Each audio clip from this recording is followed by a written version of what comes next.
Hi. ഇപ്പോൾ recently Jio cinemas വഴി പുറത്തിറങ്ങിയിട്ടുണ്ടായിരുന്ന ഒരു ഹിന്ദി ത്രില്ലർ സിനിമയായിരുന്നു ബ്ലാക്ക് ഔട്ട് എന്നുള്ളത്. ഈ ഒരു ചിത്രം ജിയോ സിനിമാസിൽ തമിഴ് ഡബ്ബിങ്ങിലൊക്കെ ഉൾപ്പെടെ അവൈലബിൾ ആണ്. ഇനി ഒരു സിനിമ എങ്ങനെ ഉണ്ടെന്ന് നോക്കാം. സിനിമയുടെ ഒരു കഥാപരിസരം എന്നുള്ളത് ഒരു രാത്രിയാണ്, അല്ലെങ്കിൽ പൂനെ സിറ്റിയിലെ ഒരു രാത്രി എന്നുള്ളതാണ്. രണ്ട് ഇൻസിഡൻസ് ആണ് ആ ഒരു രാത്രിയിൽ പ്രധാനമായിട്ടും ആദ്യം സംഭവിക്കുന്നത്. ഒന്ന് എന്നുള്ളത്, അല്ലെങ്കിൽ മെയിൻലി പറയേണ്ടത്, ഒരു കൂട്ടം ഗ്യാങ് ഒരു കൊള്ള അടിക്കാൻ പ്ലാൻ ചെയ്യുകയാണ്. അതിൻ്റെ ഭാഗമായി ആ നഗരത്തെ മൊത്തം അങ്ങോട്ട് ബ്ലാക്ക് ഔട്ട് ആക്കുകയാണ്. അത് ഇലക്ട്രിസിറ്റി എല്ലാം കട്ട് ചെയ്ത് ഇരുട്ടാക്കുകയാണ്. അതേസമയം മറ്റൊരിടത്ത് നമ്മുടെ നായകനെ ഇൻട്രൊഡ്യൂസ് ചെയ്യുകയാണ്. അദ്ദേഹത്തിൻ്റെ പേര് എന്നുള്ളത് ലെനി എന്നുള്ളതാണ്.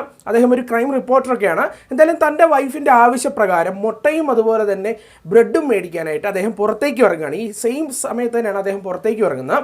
അപ്പം ഇതിന് ശേഷം ഈ രണ്ട് ഇൻസിഡൻസും ഒരു ഘട്ടത്തിൽ വന്ന് കണക്റ്റ് ആകുന്നു. പിന്നീട് അങ്ങോട്ട് സംഭവബഹുലമായി നടക്കുന്ന ത്രില്ലിംഗ് സംഭവങ്ങളൊക്കെ തന്നെയാണ് ചിത്രത്തിൻ്റെ പ്രമേയം എന്നുള്ളത്.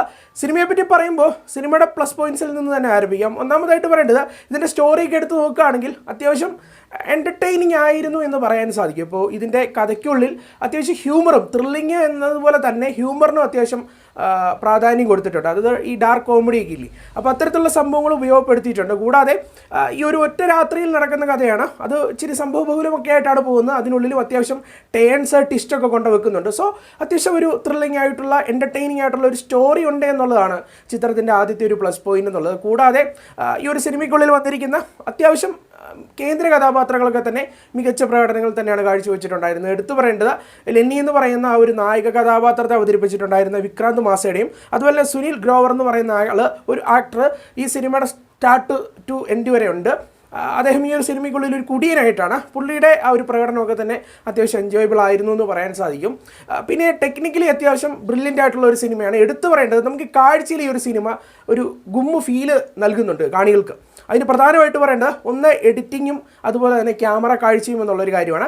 രണ്ടും നല്ല ഗംഭീര സ്റ്റണ്ണിങ് വർക്ക് എന്ന് തന്നെ പറയാൻ സാധിക്കും. മെയിൻലി ടെക്നിക്കലി ഈ രണ്ട് കാര്യങ്ങളാണ് പറയേണ്ടത്. കാഴ്ചയിൽ അത്യാവശ്യം നിങ്ങൾക്ക് ഒരു സ്റ്റൈലിഷ് ഫീല് തീർച്ചയായിട്ടും ഈ ഒരു സിനിമ സമ്മാനിക്കും. പിന്നെ തരക്കേടില്ലാത്ത മ്യൂസിക് വർക്ക്, ബിജിഎംസും കാര്യങ്ങളൊക്കെയാണ് ചിത്രത്തിനുള്ളിൽ ഉണ്ടായിരുന്നതെന്ന് പറയാൻ സാധിക്കും.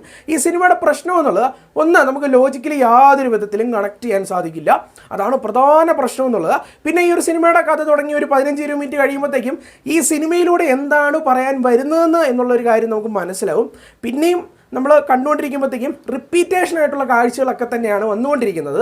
നമ്മൾ ഓൾറെഡി സംഭവമൊക്കെ മനസ്സിലാക്കി, പിന്നെയും അവിടെ തന്നെ ചുറ്റി ഇങ്ങനെ വട്ടം കറങ്ങി നിൽക്കുന്നൊരു ഫീൽ തന്നെ വരും. എങ്കിലും സെക്കൻഡ് ഹാഫൊക്കെ ആ ഒരു കഴിയുമ്പോഴത്തേക്കും, അല്ലെങ്കിൽ സെക്കൻഡ് ഹാഫൊക്കെ ആകുമ്പോഴത്തേക്കും ഒരു ടേണൊക്കെ കൊണ്ടുപോകുന്നുണ്ട്. നല്ല രസമായിരുന്നു ആ ഒരു ടേൺ എന്നൊക്കെ ഉള്ളത്. എന്നാലും അതിനെ ഒരു നല്ല രീതിയിൽ എലിവേറ്റ് ചെയ്ത് കൊണ്ടുപോകാൻ വേണ്ടി ചിത്രത്തിൻ്റെ തിരക്കഥയ്ക്ക് മൊത്തത്തിൽ സാധിക്കാത്ത പോലെയാണ് എനിക്ക് തോന്നിയിട്ടുണ്ടായിരുന്നത്. അതായത് ഈ സിനിമയുടെ ആ ഒരു ലോജിക്കൽ മിസ്റ്റേക്സ്, അല്ലെങ്കിൽ നമുക്ക് ലോജിക്കലി കണക്ട് ചെയ്യാൻ പറ്റാത്ത ഒരുപാട് സംഭവങ്ങളുണ്ട്. അതൊക്കെ കുറച്ച് ലോജിക്കലി ആ ഒരു സ്ക്രീൻ പ്ലേയിൽ പ്രസൻറ്റ് ചെയ്യായിരുന്നെങ്കിൽ സിനിമ കുറച്ചുകൂടി ആസ്വാദകരമായതിനെ. കൂടാതെ ഈ ഒരു സിനിമയ്ക്കുള്ളിൽ കോമഡി ഉണ്ടെന്ന് ഞാൻ പറഞ്ഞു, അതൊന്നും വർക്കൗട്ട് ആകുന്നില്ല. മെയിൻലി പറയേണ്ടത്, ഇതിനുള്ളിൽ ആ ഹ്യൂമർ പോർഷൻസ് ഒക്കെ കൈകാര്യം ചെയ്യുന്ന ആർട്ടിസ്റ്റുകളുടെ പ്രകടനമൊന്നും അത്രത്തോളം മികച്ചതായി എനിക്ക് പേഴ്സണലി തോന്നിയിട്ടില്ല.